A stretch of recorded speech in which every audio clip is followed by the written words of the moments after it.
Et à partir de quel moment, à partir de combien d'élèves priés de rester chez eux, vous déclenchez l'enseignement à distance qui peut être massif d'ailleurs?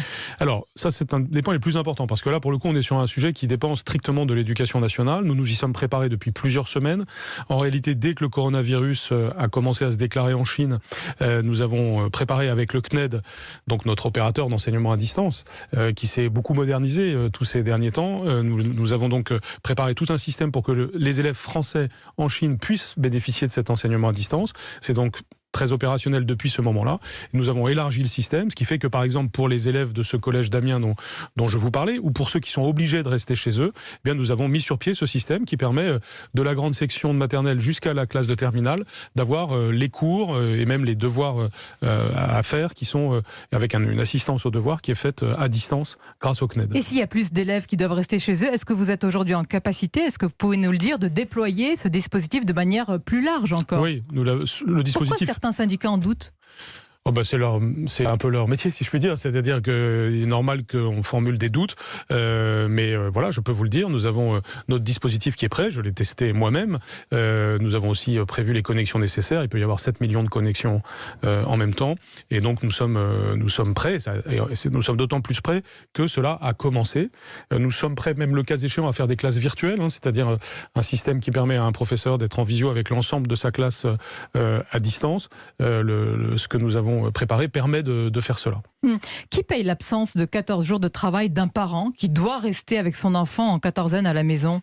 Alors là aussi, c'est un travail qui a été fait à l'échelle interministérielle, qui ne relève pas de ma compétence, mais ça a été évidemment prévu avec un système avec les caisses d'assurance maladie. Parce que vous comprenez évidemment les difficultés de ces parents, un véritable sujet, que ce soit le privé ou des fonctionnaires. Le problème a déjà commencé à se poser quand, par exemple, je pense à des familles à Courbevoie, dont les élèves ont dû rester à la maison et les parents n'ont pas pu aller au travail. Mais vous avez justement encore aujourd'hui une réunion à Bercy, j'en parlais avec Bruno Le Maire hier et avec la ministre du Travail pour traiter ces questions-là. Certains se demandent, Jean-Michel Blanquer, ce qu'on attend, ce que vous attendez pour fermer des écoles. L'Italie, ça y est, le Japon, c'est fait. La Grande-Bretagne, selon le Guardian, y pense. Non mais vous voyez, je parlais de ça hier avec la ministre de l'Éducation d'Italie. Les choses se sont passées d'une certaine manière en Italie, mais de manière un peu peut-être... je dirais, enfin je n'en jugerai pas, mais en tout cas on dirait que vous massive. Pensez à précipiter. Oui, en tout cas, il faut du discernement dans ces matières-là. Et moi, je m'en remets aux professionnels de santé. On sait qu'il y a, comme l'a dit le Premier ministre hier, de manière très claire, 3 stades de l'éventuelle épidémie. En tout cas, nous sommes à un stade où la bonne mesure, c'est de demander aux personnes de rester chez eux quand elles sont contaminantes. Ensuite, on peut éventuellement fermer des lieux, mais il faut le faire avec discernement parce qu'il y a de bonnes raisons de le faire et dans ces cas-là, être bien organisé. Vous voyez, aujourd'hui, on est très bien organisé pour cet enseignement à distance dont je vous parlais. Bien, précisément, on le fait parce qu'on fait les choses à la fois dans le calme et avec discernement.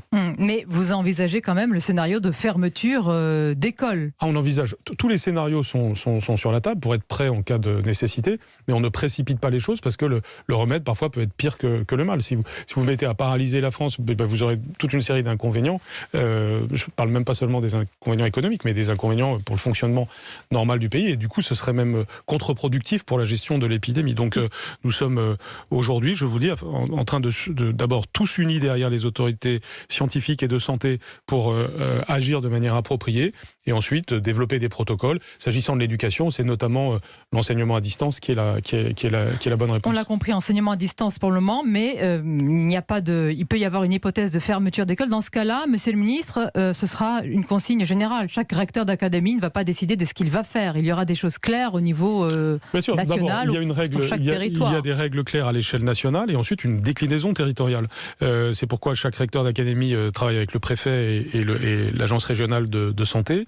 Et c'est pour ça que les mesures ensuite de décision, par exemple de fermeture d'une école ou d'un établissement, elles sont prises évidemment à partir de l'analyse des autorités de santé localement.